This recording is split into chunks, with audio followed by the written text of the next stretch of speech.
Alright guys, if you had to choose, do you want this while you sit at a stoplight with 200 horsepower, or do you want this while you sit at a stoplight with 200 horsepower? Currently behind me we have my 12A Bridgeport car and a friend of mine's S5 Turbo 2 swap car. I'm going to go ahead and turn them off. Turn mine off first so you can actually hear yourself think.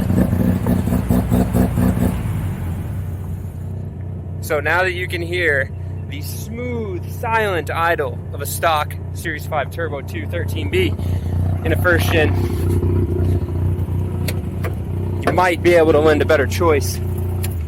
Alright, so here before us today are two, gosh dang it, it's 1979 problems, are two super sick first gens. Or at least I'm going to say, in my mind, they're super sick. Some of y'all might not think so because they're kind of crusty, but I think they're sick. This right here is a 1979 Rx-7. That's what it is. It has a Series 5 bone stock unopened keg from Mazda and a bone stock turbo swapped into it. It also has a FC rack and pinion front subframe conversion. So I'm going to link the video here where I did a walk around of this specific car, and we'll go ahead and talk about all that stuff in more detail in that video. This video, we're comparing the two. So this car right here, 8 pounds of boost on the wastegate. It has a Haltech front mount intercooler, 410 rear axle ratio. It weighs 2280, and I can tell you that with confidence because we did have this car on the scales a couple years ago, and nothing has changed since then, unfortunately. Now, the other car in the comparison, if you're a long time or been on the channel for a while, this is my very first RX-7. It is the 1980 Mazda Rx-7. It has a 12A full Bridgeport with a big old Weber carburetor on it, and I would say it probably weighs a little bit more than the white one because this car has a roll cage. My dog is in there.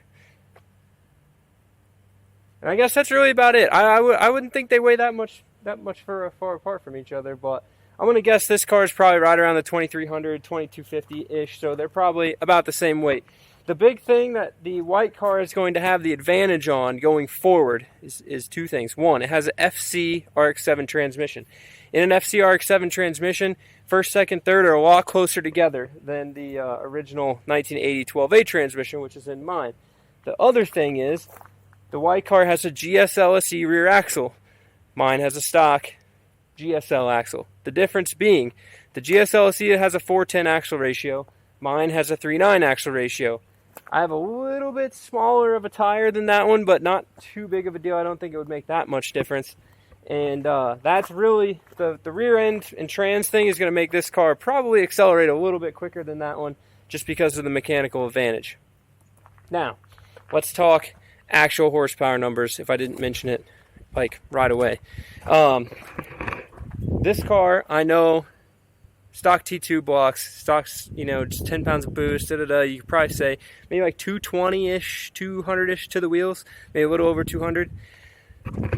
Before I had the full bridge in here, I had a half bridge in here, and that motor made 210 to the tires. So this one's getting a little more air, a little bigger carburetor, so we can say, you know, ballpark, a little over 200. I have a mechanical fan. They've got electric fans. That means that this car definitely is faster. All you guys asking me about converting to electric fans and stuff.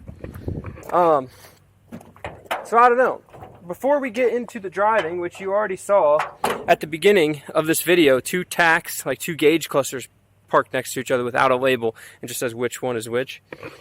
Before we get to actually showing you which one's faster or slower, go down below and comment, because this right here is something I've been wanting to do for a long time. We've had Bridgeport motors, and this car has been running. We have other turbo first gens and stuff, and we always say that the Bridgeport cars are probably just as fast, if not faster, than the turbo cars, and this video is what we're going to use to find out. Now, you can comment and tell me all you want that this car, you could turn the boost up, make 280 horsepower, and really tear it up. It's got a Haltech, it has huge injectors, like it could definitely do it. But that's not the point. This car already, as you're going to see, is an epic blast to drive. The turbo comes on instantly. It makes enough power to spin these tires, and that's all you really need in a 2,200-pound car. Same thing with the first gen. go ahead. I don't have air cleaners. Everyone that has commented before about me not having air cleaners, all your big turbo fancy YouTuber guys just have a little screen door on their turbo inlets. So yeah, whatever. It's fine. I don't drive it that much. At least I say that, but we're going to go rip it. So right now we're going to hop in the car and we're going to go down the road. I've got a section of road picked out that's dead straight. So the traction should be the same. Everything should be the same. This isn't no street outlaws putting no pimp juice on the ground racing stuff. We're going to go. I'm going to put a video camera on the tack like you just saw. We're going to have a video camera on me. And I'm going to show you guys how to row gears in 2 cars, because I'd say being able to row gears in an old stick shift car, it's getting a little hard to find people that can do it pretty good. So we're either going to go break some transmissions or we're going to have some fun. So let's get to it. 10 mile per hour roll here, first to third.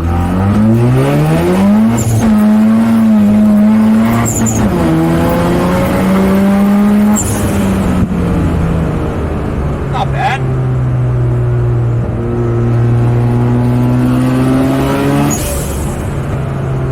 I'm gonna chase this little air-cooled Porsche down.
There we go. She's got one more third gear shift left in her.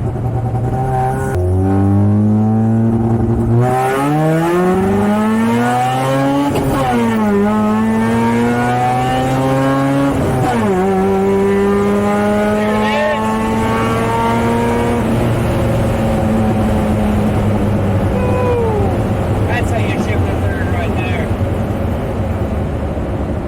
Thanks, Mouse. Oh, now my clutch feels funny. Oh, and we're stuck in third again.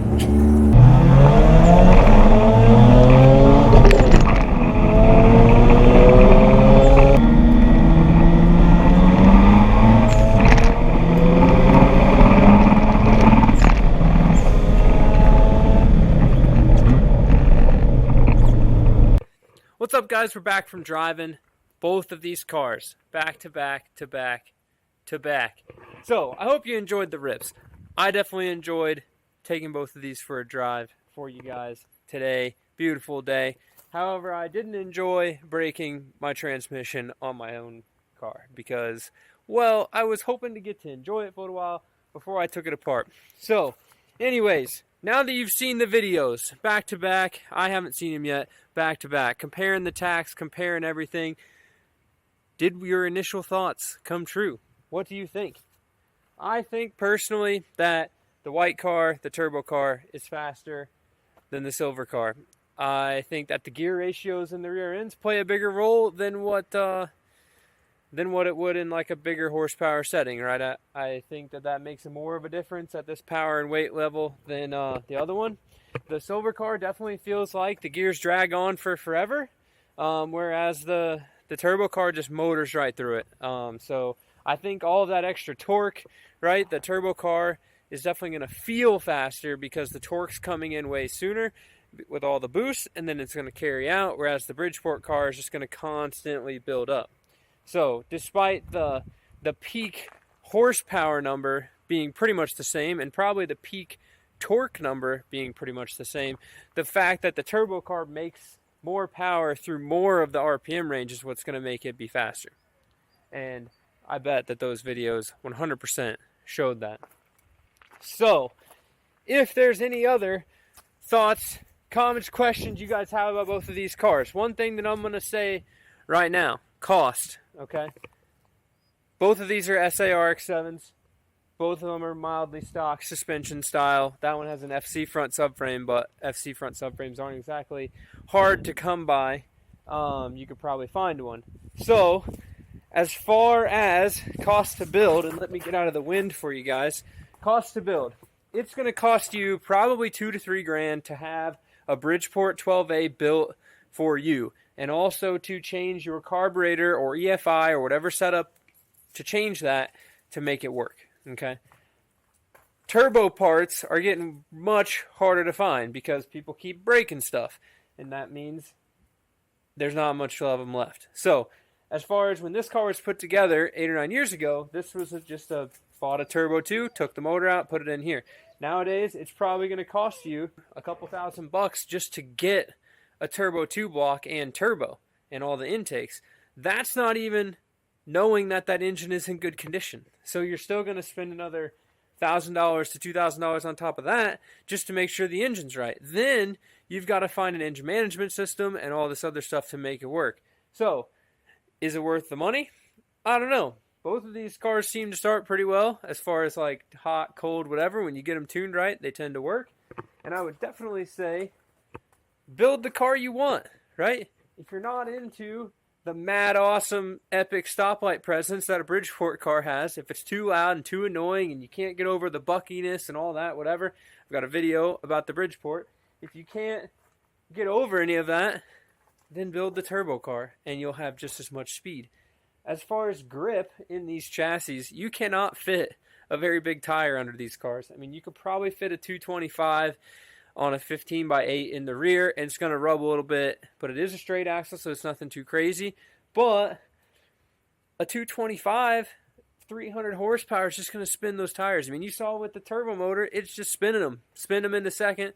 Didn't really get any spin out of it into third, but you know, it's just hard to put the power down in these cars. You know, same even with the Bridgeport. It's going to spin into second pretty good and maybe do a little third gear scratch, but you ain't going to, you know, you're not putting a radial under this thing. And if you are, then you're definitely going to want more horsepower than 200 horsepower. So I hope this video helped some of you guys decide what car or what setup you guys wanted to build. I hope this video showed you a good comparison of speed, right? Because despite the gear ratio differences, you're still going to get to see how fast, side by side, you know, you still have gotten to see, side by side, how fast the speedometer moves and how fast the tach moves in both of these cars. You'll be able to hear the shifts.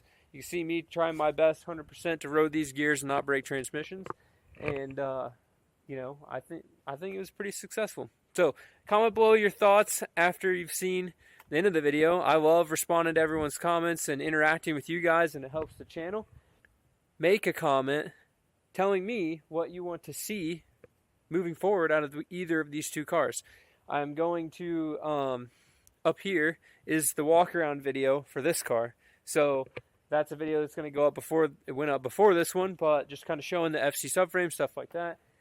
The mouse has been around for a while, and sadly this is going to be the last video this car's in because it's successfully broken and it's getting rehomed into this one. And if this is your first video on the Rad Potential YouTube channel, you ought to consider hanging around. We do some crazy stuff around here. I've got all the Rotary cars. My Repu, my Rotary truck, isn't here. It's currently getting all of the wiring fixed. Thank you, Charles, because I've got too much other stuff going on. And then down here in the little shop, like I said, little shop, I've got the rally car, which has been an epic build on this channel. So 4 months, every single nut and bolt has been removed and put back on this car. We've painted every inch of it. The whole underside's painted. The outside of it got repainted. Paint's curing right now over here. And in the interim, I decided to take on one of my buddy's FDs. We're doing not really an engine rebuild, but he bought and had a half bridge motor built that has Chips Motorsports fully balanced rotating assembly. So that motor should rip. So if you're into any of that, consider hanging around. If not, well, hopefully we'll do something that'll interest you in the future. So, thank you guys very much for watching. Hope you enjoyed the video. We'll see you in the next one. Keep it rad. Alright, so it's very key not to park this car where I cannot go in reverse because it's broken.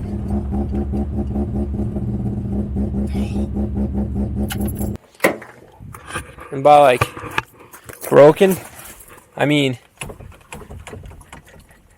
disregard my worn out shifter bushings, but like I'm a pretty strong dude. I mean, you can see, you know, it just won't come out of gear. Clutch in. Still nothing. Ah. Broke. Not broke. 12A, 8,500 RPM shifts. Needs a better transmission.